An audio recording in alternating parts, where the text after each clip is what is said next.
অনেক আশা করে এবারের আইপিএল নিলামে 4 কোটি 20 লক্ষ টাকায় গ্লেন ম্যাক্সওয়েলকে কিনেছিল পাঞ্জাব কিংস, কিন্তু ভালো খেলতে পারেননি তিনি। বাধ্য হয়ে ম্যাক্সওয়েলকে দল থেকে বাদ দিতে হয় তাদের।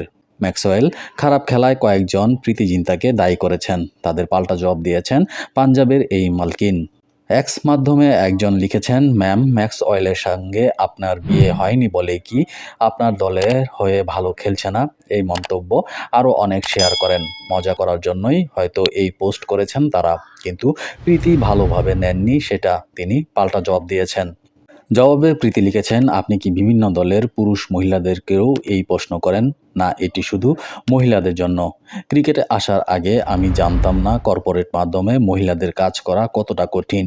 আমি নিশ্চিত আপনি হয়তো মজা করেই এই প্রশ্ন করেছেন, কিন্তু আমি আপনাকে বলবো, নিজের প্রশ্ন ভালো করে বোঝার চেষ্টা করুন, কারণ এই কথাটা ভালো নয়। আমার মনে হয় 18 বছর ধরে আইপিএলে এত পরিশ্রম করে আমি কিছুটা হলেও সম্মান অর্জন করেছি।